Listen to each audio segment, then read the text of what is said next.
귀공 3화 예고가 드디어 공개됐습니다. 열이, 강철, 융갑 이 세 인물을 중심으로 얽히기 시작한 이야기. 그리고 그 뒤편에서 느껴지는 불길한 기운, 팔척계의 정체가 조금씩 드러나며 궁 전체가 거대한 소용돌이에 휘말릴 준비를 하고 있습니다. 이번 3화는 단순한 전개가 아니라 모든 인물의 전환점이 되는 고비예요. 지금부터 예고 속 힌트 하나하나 뜯어보면서 귀공 3화 내피셜 본격적으로 시작합니다. 첫 번째 포인트는 융갑은 과연 완전히 죽은 것일까? 표면적으로는 강철이 융갑의 몸을 차지했고 융갑은 죽은 것으로 보이지만 열이는 그렇게 믿지 않습니다. 예고에서도 융갑이는 아직 살아있어 라고 말하죠. 그리고 중요한 떡밥 하나, 강철 본인도 융갑의 몸 안에서 정체불명의 감정에 휘청이고 있다는 것.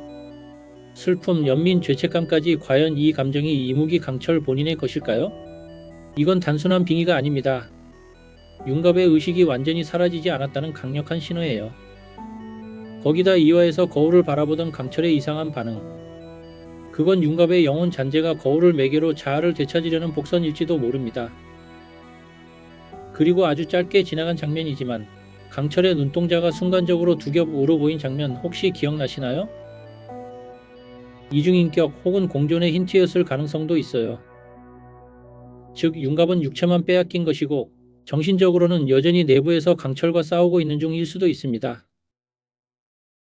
두 번째는 열이의 변곡점. 열이는 애체장인으로 살아가며 무속의 길을 거부해왔죠. 열이는 융갑을 살리기 위해 우물에서 수살기를 불러와서 묻습니다. 널 이리 만든 자한테 복수하고 싶지 않냐? 이건 단순한 질문이 아닙니다. 열이가 무당의 피를 다시 받아들이고 영적 전쟁에 나설 것임을 예고하는 말이죠. 열이의 내면에도 갈등이 있습니다. 내가 진짜 무당이 될 수 있을까? 영혼을 다루는 게 정말 사람을 위한 일일까? 하지만 융갑을 이룬 후 열이는 자신의 능력이 누군가를 구할 수 있다는 걸 직감합니다. 강한 자가 아닌 아픈 자를 위한 무당. 그게 열이의 새로운 사명이 될 수도 있습니다. 그리고 경기석을 가진 자로서 팔척기의 힘에 대항할 수 있는 거의 유일한 인물이기도 하죠. 열이는 이제 자신을 얽매던 과거와 운명을 마주하고 완전히 새로운 무녀 열이로 다시 태어나려 합니다. 자, 이제 귀궁의 핵심 중의 핵심, 팔척기에 대한 이야기입니다.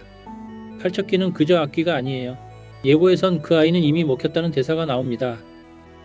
융갑 혹은 열이 중 누군가가 이미 팔척기의 지배를 받고 있다는 암시. 그리고 우리가 주목해야 할 존재, 바로 맹인술사 풍산. 풍산은 팔척기를 천지장군으로 숭배하고 있었죠. 이는 단순한 숭배가 아닌 팔척기를 제어하거나 소환하는 역할일 수도 있습니다. 풍산이 무당계의 어둠 혹은 과거 왕실과 연루된 숨겨진 비밀 조직과 연결되어 있을 가능성도 배제할 수 없어요. 게다가 팔척기는 과거 왕의 아버지를 죽음으로 몰았던 존재라는 설도 있습니다. 그렇다면 지금 병든 원자 역시 팔척기의 저주로 인해 생명이 위협받고 있는 것일 수 있습니다. 즉 팔척기는 단순한 공포가 아니라 왕실, 무속, 인간 사이에 얽힌 거대한 음모의 축입니다. 팔척기는 단순한 악귀가 아닙니다. 그 존재는 과거 한 차례 봉인된 적이 있습니다. 전승에 따르면 팔척기는 인간이었던 시절 자신을 배신한 왕과 무당들에게 저주를 퍼부으며 귀신이 되었다고 하죠. 그 힘이 너무 커서 왕실과 무당계가 힘을 모아 경기석과 피해 의식을 통해 카카스로 봉인했다고 전해집니다. 하지만 그 봉인을 지키던 혈통이 사라지며 점차 그 영향력이 깨어나고 있는 것, 결국 융갑과 열이의 피해도 그 열쇠가 흐르고 있는 걸지도 모릅니다. 이무기 강철, 천년을 중호로 살아온 존재가 지금은 감정이라는 낯선 감옥 안에 갇혀가고 있습니다. 강철은 융갑의 몸을 이용하고 있지만 그 몸에 담긴 기억과 감정, 특히 열이를 향한 마음의 영향을 받고 있죠. 열이를 보며 느끼는 복잡한 감정은 단순한 본능도 연민도 아닌 융갑의 감정이 강철에게 덮어씌워지고 있는 것일 수 있습니다. 이건 아주 위험한 변화입니다. 왜냐하면 감정은 이무기의 방패를 약화시키기 때문이죠. 3화에서는 강철이 감정적으로 무너지는 순간 팔척기가 그 틈을 파고드는 장면도 나올 수 있어요. 강철이 감정에 휘둘릴수록 그는 융갑화되고 있는 건지도 모릅니다. 풍산은 눈이 멀었지만 귀신을 본다고 말합니다. 그는 무당이 아니고도 귀를 통해 죽은 자와 소통하는 특이한 존재로 어쩌면 팔척귀에게 선택된 인간일 수도 있죠. 왕실이 금기시한 신령수를 익히다 쫓겨난 자, 혹은 팔척귀를 세상에 다시 풀기 위한 대행자, 눈이 멀었다는 설정 역시 자신의 시신경을 봉인과 맞바꾼 의식의 결과일 가능성도 있습니다. 풍산의 과거는 아직 밝혀지지 않았지만 그가 팔척귀의 봉인을 풀기 위해 궁에 접근한 건 명백해 보입니다. 예고에서 가장 강렬했던 장면, 여리가 수살기에게 말을 거는 장면이었습니다. 내가 도와줄게. 너도 날 좀 도와다오. 이건 여리가 악귀와의 거래를 시작했다는 의미죠. 이제 그녀는 영혼조차도 아군으로 삼기 시작했습니다. 수살기는 아마도 팔척귀의 희생자 중 한 명이거나 팔척귀에게 버려진 영혼일 겁니다. 여리는 그런 영혼들과 손을 잡고 혼자만의 방식으로 영적 전쟁을 준비합니다. 그리고 강철 역시 이 전장에서 빠질 수 없습니다. 여리는 강철과 적이 아닌 동료 혹은 계약자로서 공존을 시도할 가능성이 있어요. 이 둘의 공존은 귀궁 세계관에서 첫 번째 인간 이무기 영혼 연합이 되는 셈입니다. 사실 윤갑과 여리 사이에는 단순한 친구 이상의 감정이 있었을 가능성이 있습니다. 여리가 윤갑의 죽음을 받아들이지 못하는 건 자신이 그를 보호하지 못했다는 죄책감도 한몫하죠. 또한 여리가 무속의 길을 거부한 이유도 윤갑과의 관계가 계기가 되었을 수 있어요. 어린 시절 무속으로 인해 가족이 파괴됐거나 윤갑과 함께했던 기억이 무속에 의해 찢겨진 경험이 있다면 그녀의 내면엔 더 깊은 상처가 남아있겠죠. 이제 그 과거를 직면하고 여리는 윤갑의 영혼을 되찾기 위해 싸우려는 것입니다. 수살기는 단순히 원기가 아닙니다. 그 이름에 담긴 의미처럼 누군가에게 쫓기다 비명행사한 홀령일 가능성이 높습니다.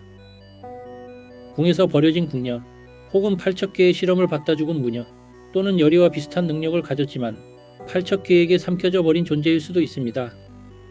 여리가 이 영혼에게 말을 걸었다는 건 단순한 거래가 아니라 자신의 미래를 비추는 거울과 마주한 것일지도 모릅니다. 강철은 인간의 몸을 차지했지만 그 안의 불안함은 누구보다 눈에 띕니다. 내관들은 그를 피하고 궁녀들은 눈을 마주치지 않습니다. 하지만 왕실은 그에게 희망을 걸고 있습니다. 그가 팔척귀를 억제해줄 존재라는 착각 속에서 말이죠. 강철이 점점 흔들릴수록 그를 감시하려는 세력도 움직일 겁니다. 특히 풍산과 같은 자들은 강철을 팔척귀 부활의 도구로 보려 하겠죠. 이처럼 강철은 이제 왕실의 마지막 도박이자 귀신들의 먹잇감이 되어가는 중입니다. 귀궁은 이제 막 세계관의 핵심을 열기 시작했습니다. 윤갑은 여전히 살아있으며 내면에서 싸우고 있다. 여리는 무당으로서의 소명을 받아들이고 영혼과 손을 잡는다. 강철은 감정에 물들며 인간화되어 간다. 팔척귀는 왕실의 비극과 연결된 거대한 악의 근원이다. 풍산과 왕실, 과거와 현재, 살아있는 자와 죽은 자의 충돌이 다가오고 있다. 풍산, 수살기, 왕실, 무속 모두 얽혀 상상을 초월하는 판이 열리고 있습니다. 무속, 정치, 영혼, 귀신, 음모까지 풀 세트가 본격적으로 드러나는 회차입니다. 여러분, 이번 3화 절대 놓치지 마세요. 모든 시작은 지금부터입니다. 3화는 단순한 전개가 아니라 진짜 귀궁이 시작이 될 회차입니다. 악기, 빙의, 정치, 무속의 풀 세트가 드디어 폭발합니다. 시청자 여러분, 이건 절대 놓치면 안 되는 회차입니다.